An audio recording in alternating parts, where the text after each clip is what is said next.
전능하사 천지를 만드신 하나님 아버지를 내가 믿사오며 그 외아들 우리 주 예수 그리스도를 믿사오니 이는 성령으로 잉태하사 동정녀 마리아에게 나시고 본디오 빌라도에게 고난을 받으사 십자가에 못 박혀 죽으시고 장사한 지 사흘 만에 죽은 자 가운데서 다시 살아나시며 하늘에 오르사 전능하신 하나님 우편에 앉아 계시다가 저리로서 산 자와 죽은 자를 심판하러 오시리라.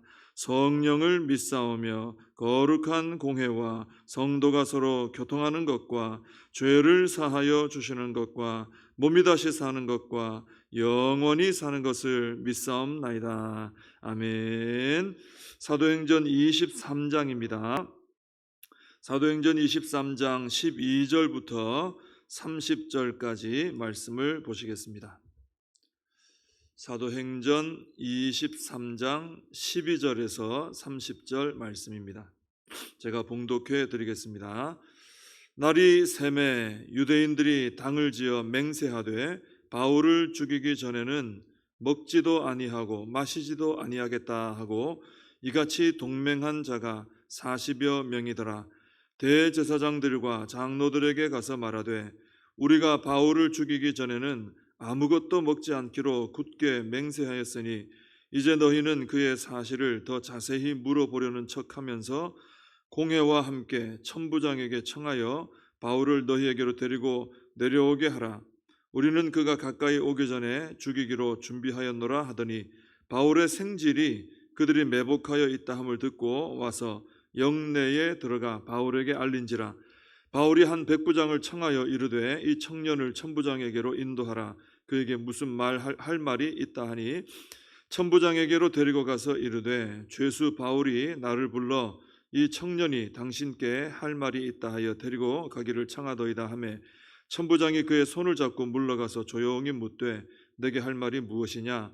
대답하되 유대인들이 공모하기를 그들이 바울에 대하여 더 자세한 것을 묻기 위함이라 하고 내일 그를 데리고 공회로 내려오기를 당신께 청하자 하였으니 당신은 그들의 청함을 따르지 마옵소서. 그들 중에서 바울을 죽이기 전에는 먹지도 않고 마시지도 않기로 맹세한 자 40여 명이 그를 죽이려고 숨어서 지금 다 준비하고 당신의 허락만 기다리나이다 하니 이에 천부장이 청년을 보내며 경계하되 이 일을 내게 알렸다고 아무에게도 이르지 말라 하고 백부장 둘을 불러 이르되 밤 제3시에 가이사랴까지 갈 보병 200명과 기병 70명과 창병 200명을 준비하라 하고 또 바울을 태워 총독 벨릭스에게로 무사히 보내기 위하여 짐승을 준비하라 명하며 또 이 아래와 같이 편지하니 일렀으되 글라우디오 루시아는 총독 벨릭스가 각게 문안하이다 하나이다.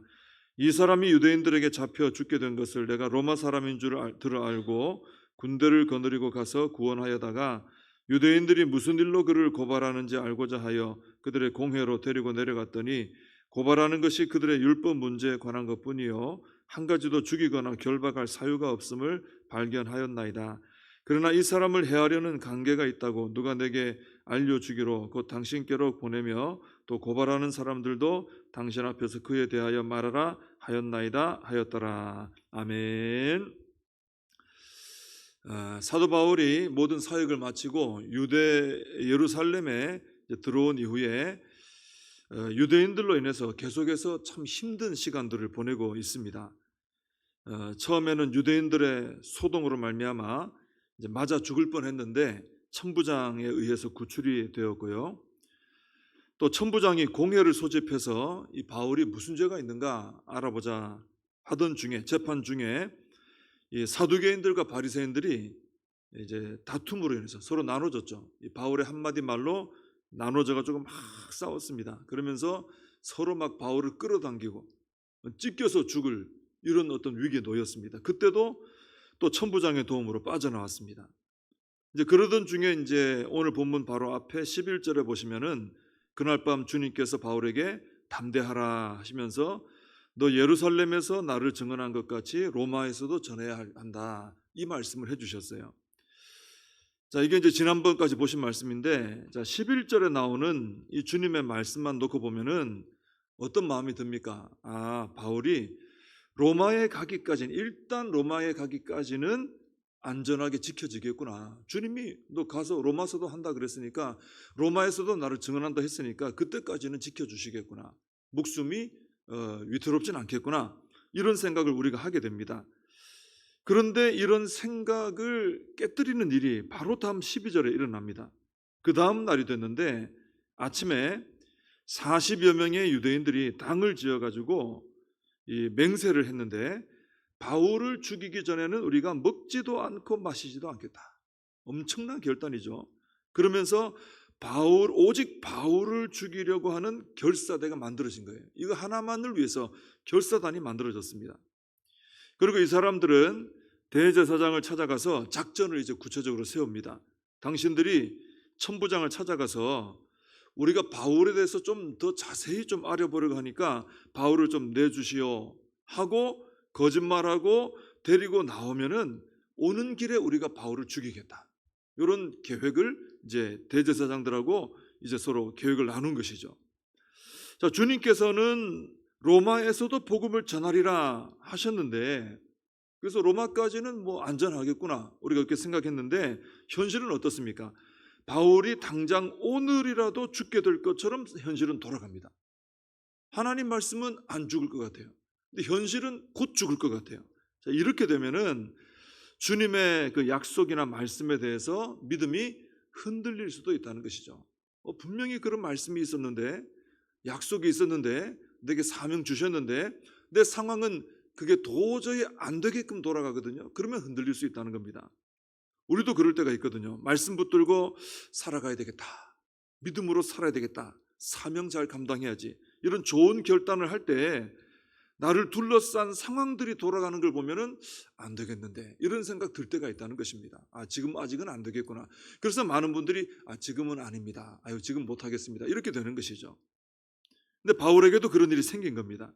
그래서 지금 바울은 꼼짝없이 이 결사대의 계략에 빠져가지고 암살을 당할 수밖에 없는 그런 상황이 됐습니다. 그런데 16절에 보면은 아주 작은 일처럼 보이지만은 결정적인 반전이 거기 일어나고 있죠.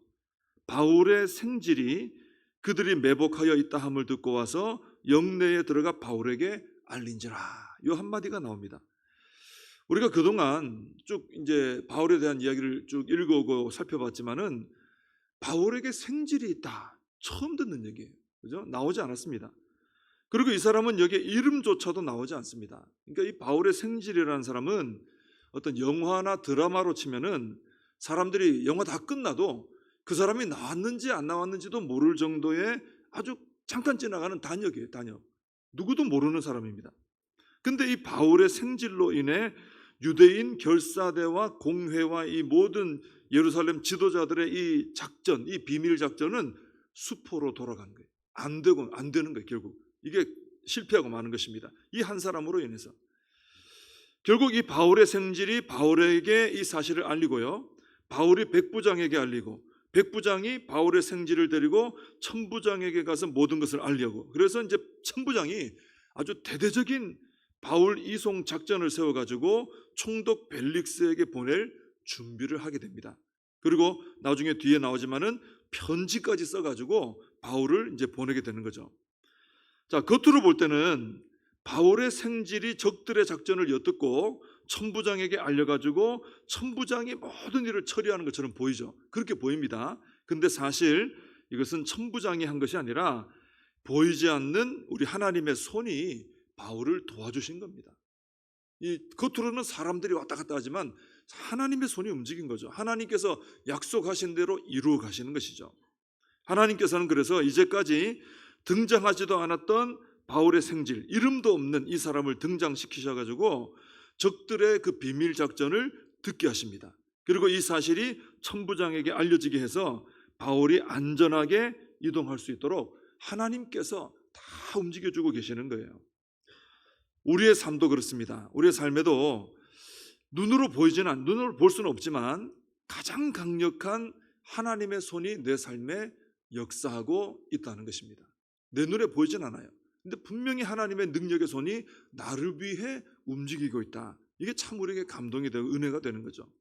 그래서 우리도 바울처럼 현실이 아무리 우리를 위협하고 흔들어 놓고 하더라도 하나님의 말씀과 약속을 붙들고 담대하게 믿음의 길을 순종해 나가야 된다라는 것입니다. 세상이 다 들고 일어나서 흔들어 놔도 하나님의 보이지 않는 손을 이길 수가 없다는 것이죠.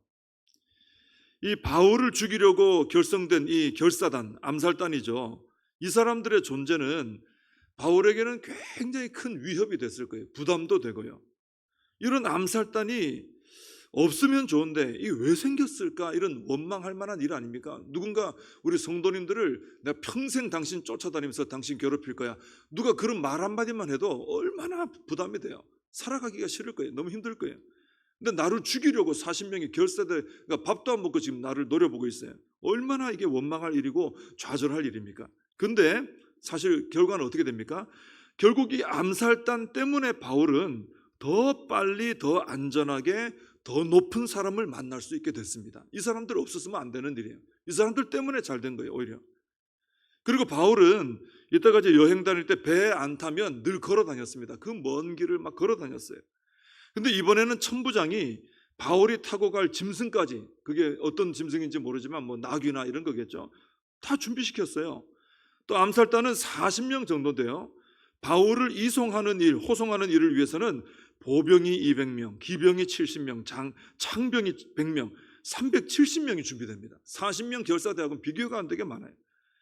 만약에 암살단이 조직되지 않았다면 바울은 이렇게까지 대우받으면서 가지는 못했다는 것이죠. 암살단의 조직이 오히려 바울을 더 복되게 했다라는 것입니다.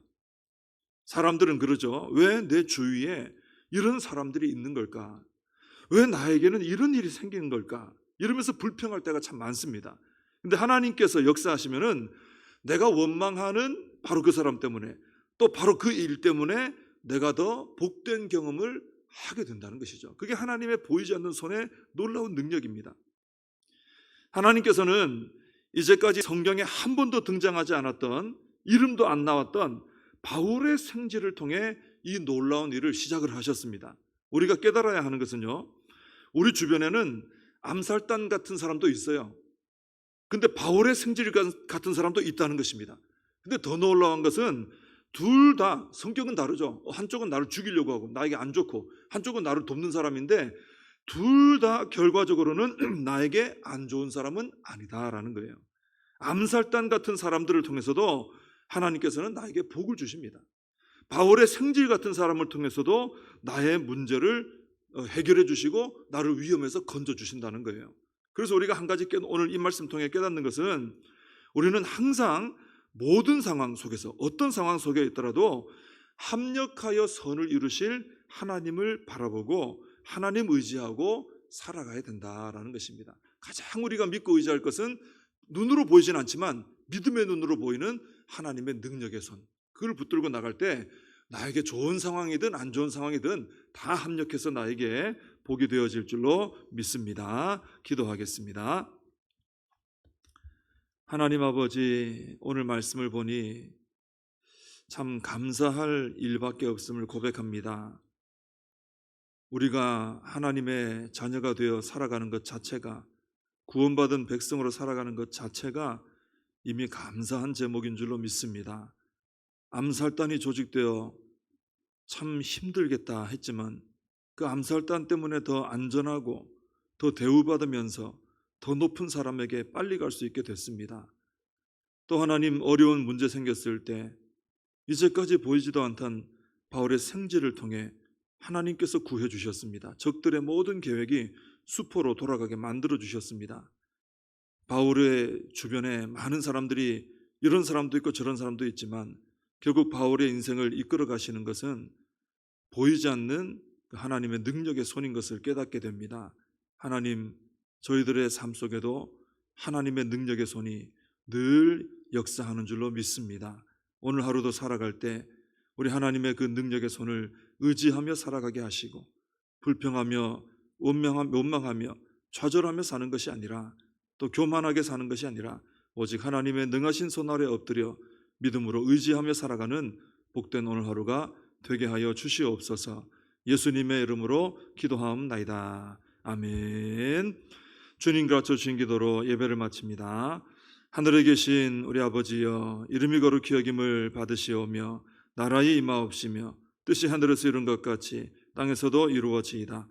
오늘날 우리에게 일용할 양식을 주옵시고 우리가 우리에게 죄진 자를 사하여 준 것 같이 우리 죄를 사하여 주옵시고 우리를 시험에 들게 하지 마옵시고 다만 악에서 구하옵소서. 대개 나라와 권세와 영광이 아버지께 영원히 있사옵나이다. 아멘.